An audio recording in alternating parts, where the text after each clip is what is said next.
तो खास पेशकश लगातार जारी है। दिल्ली सरकार सस्पेंस बरकरार। हमारे साथ खास मेहमान जुड़े हुए हैं। आप स्पोक्स पर्सन रीमा हमारे साथ जुड़ी हैं, इनपुट एडिटर हमारे साथ रूबी अरुण और हमारे रिपोर्टर अरविंद पांडे, तीनों लोग जुड़े हुए हैं।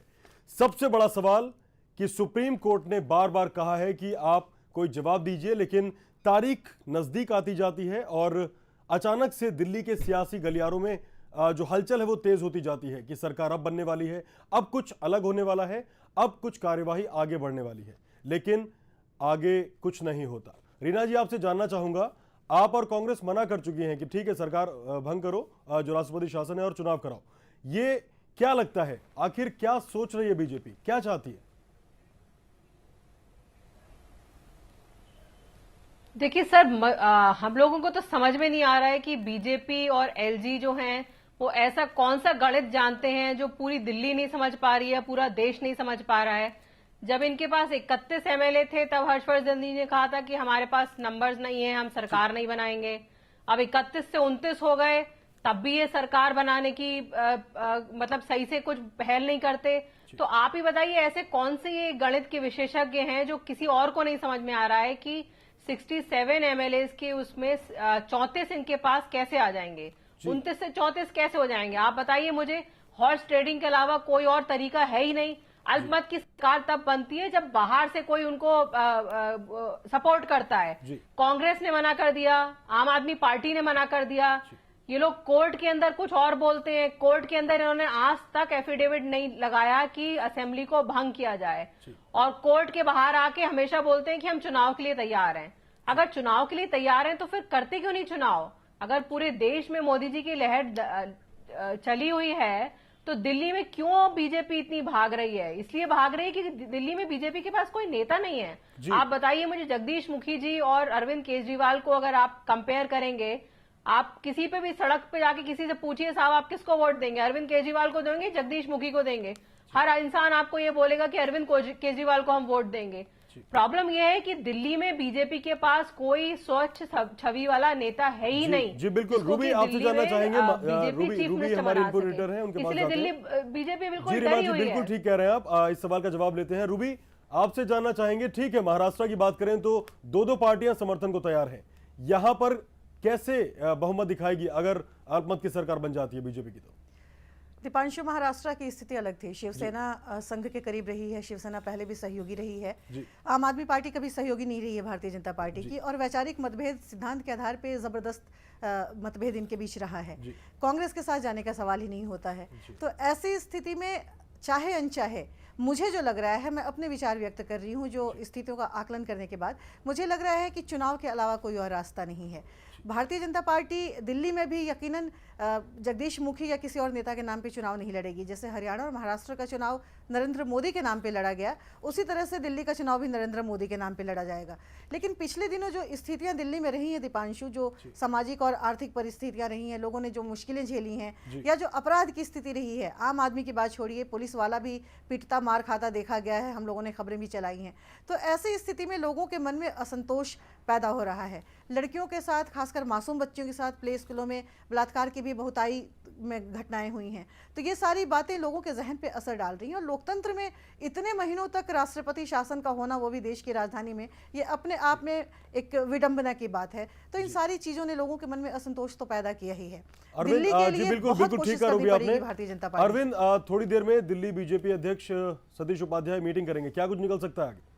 देखिए, जो मौजूदा सियासी हालात हैं उसको लेकर चर्चा होगी इस बैठक में, और जो उपचुनाव होने हैं 3 सीटों पर, उसको लेकर भी चर्चा हो सकती है। लेकिन अभी जो सुप्रीम कोर्ट में सुनवाई जो टल गई है, और 11-12 दिन का जो वक्त एलजी को और एक तरह से देखा जाए बीजेपी को भी मिल गया है, तो कहीं ना कहीं सरकार बनाने को लेकर भी चर्चा हो सकती है। लेकिन जैसा रूबी जी ने कहा, उस बात से मैं सहमति जताना चाहूँगा कि 2 ऑप्शन है। मैंने पहले भी कहा था कि बीजेपी में 2 खेमे हैं, एक चुनाव चाहते हैं और एक सरकार चाहते हैं। तो कहीं ना कहीं इस तरह की एक कलेक्टिवली डिसीजन लिया जाए कि हमें चुनाव में जाना चाहिए या सरकार बनाने की कोशिश करनी चाहिए। अगर सरकार बनाने की कोशिश की जाएगी तो जनता के बीच गलत मैसेज जाएगा, जिससे विपक्ष को बोलने का मौका मिलेगा। जैसे आम आदमी पार्टी लगातार बीजेपी को घेरने की कोशिश कर रही है, तो कहीं ना कहीं जो अंदर खाने जो खबरें आ रही हैं कि हो सकता है कि एलजी के बुलावे पर अगर बीजेपी को न्योता मिलता है तो बीजेपी उसको अस्वीकार भी कर सकती है कि हमारे पास आंकड़े नहीं है, हम सरकार नहीं बनाना चाहते।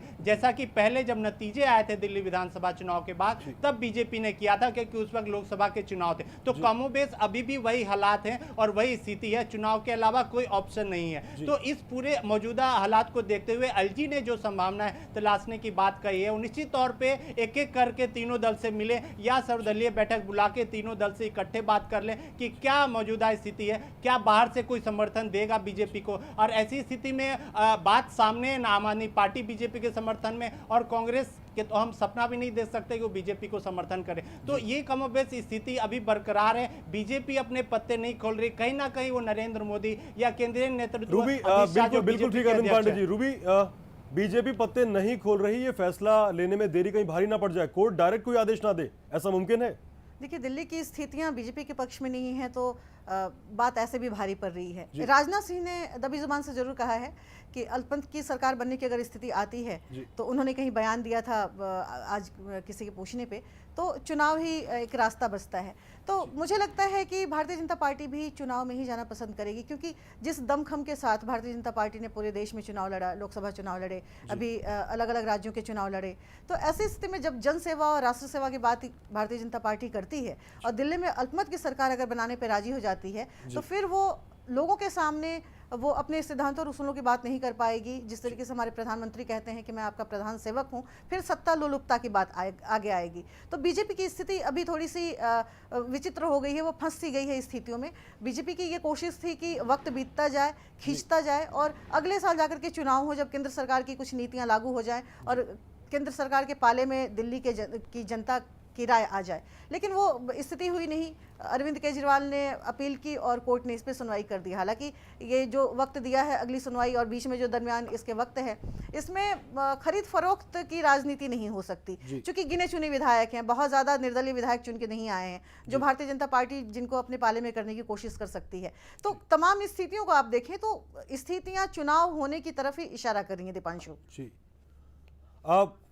वाकई तीन धड़े बन गए हैं बीजेपी के अंदर ही। पहला चाहता है कि विधानसभा भंग करी जाए और चुनाव कराया जाए, दूसरा धड़ा चाहता है कि अल्पमत की सरकार बनाई जाए और कुछ वक्त ले लिया जाए, जैसे 15 दिन का, और उसमें जोड़ तोड़ की राजनीति की जाए। जबकि जो तीसरा धड़ा है वो चाहता है कि जो 3 सीटों पर उपचुनाव है वहां पर पूरा फोकस किया जाए, जीता जाए और उसके बाद सरकार बनाने के लिए आगे काम किया जाए। लेकिन अरविंद, जानना चाहेंगे, ये जो 3 सीटें हैं अभी ये बीजेपी के बस में नहीं लग रही हैं, खासतौर से गीता कॉलोनी परिसीमन के बाद उसमें जो वोट बैंक था खास बीजेपी का चला गया, तो यहां भी कुछ हालत अच्छी नहीं है बीजेपी की। देखिए, तीनों सीटें बीजेपी की हैं जो अभी मौजूदा खाली हुई हैं और उस पर उपचुनाव होने हैं। चाहे वो कृष्णानगर की बात करें, हर्षवर्धन सांसद बन गए, स्वास्थ्य मंत्री बन गए, परवेश वर्मा मेहरौली से चुनाव जीत कर आए, वो सीटें खाली हुई, रमेश बुदुड़ी तुगलकाबाद से वो सांसद बन गए। तो कहीं ना कहीं बीजेपी को एक तरह से देखा जाए तो टेस्ट एंड ट्रायल अगर माना जाए कि उपचुनाव जो हो रहे हैं, बीजेपी कहीं ना कहीं ये खंगालने की कोशिश करेगी कि उपचुनाव के क्या नतीजे होते हैं, क्या अभी वो बीजेपी के पक्ष में बरकरार है या आम आदमी पार्टी का जलवा कायम है जो पिछले चुनाव में देखा गया था। तो इस पूरे वस्तु स्थिति को समझने के लिए बीजेपी जोड़ तोड़ अभी पूरा जो रणनीति है इस उपचुनाव पे लगाने की कोशिश करेगी, इसलिए वो वक्त निकालने की कोशिश कर रही है। और जैसा कि केंद्रीय नेतृत्व ने भी साफ साफ कहा है, राजनाथ सिंह ने कहा है कि अल्पमत बनाने से अच्छा होगा कि वो नए सिरे से अरविंद, सीधा सवाल, अगर इन 3 सीटों पर उपचुनाव आज होते हैं तो बीजेपी पहले के चुनावों की अपेक्षा फायदे में रहेगी या नुकसान में? देखिए, जो अभी भी बीजेपी मोदी के रथ पे सवार है। अभी 2 विधानसभा के चुनाव में महाराष्ट्र और हरियाणा बीजेपी ने बहुमत से हरियाणा में सरकार बनाई और महाराष्ट्र में भी सरकार बनाने जा रही है। तो कहीं ना कहीं मोदी की लहर जो अभी भी कायम है। दिल्ली में अभी जो चुनाव अगर हो गए तो बीजेपी किसी चेहरे के साथ चुनाव में नहीं जाएगी, जैसा रूबी जी ने भी कहा, उस बात से मैं बिल्कुल सहमत हूँ, क्योंकि मोदी के नेतृत्व में ही दिल्ली का चुनाव लड़ा जाएगा। और इसलिए कुछ धड़ा है बीजेपी में, दिल्ली बीजेपी में, जो चाहता है कि सरकार बन जाए। अगर उन्हें केंद्रीय नेतृत्व से इशारा मिल जाए कि आप सरकार बनाइए, तो वो सरकार बनाने की जोड़ तोड़ कोशिश करेंगे। जगदीश मुखी ने कई बार इस तरह से बयान दिए थे कि अगर सरकार बनाने की कोशिश की जाए तो वो कोशिश करेंगे, लेकिन कहीं ना कहीं ये कोशिश जो होगी वो जोड़ तोड़ की कोशिश होगी, जी खरीद बिल्कुल, फरोख्त की बिल्कुल कोशिश जोड़ होगी। तोड़ की कोशिश होगी। हालांकि आप भी जवाब देने से बच रहे हैं। रीना गुप्ता हमारे साथ, आम आदमी पार्टी नेता, और हमारी इनपुट एडिटर रूबी अरुण, दोनों से इन सवालों का जवाब लेंगे एक छोटे से ब्रेक के बाद। लेकिन उससे पहले आपको बताएं, आज दोपहर 1 बजे देखिए इंदिरा गांधी की पूरी कहानी शुरू से आखिर तक हमारी खास पेशकश में। मैं जीवित रहूं या नहीं रहूं, मेरी लंबी उम्र रही है और इस पर मुझे अगर गौरव किसी चीज पर है तो इस पे है कि सारा जीवन मेरा सेवा में गया।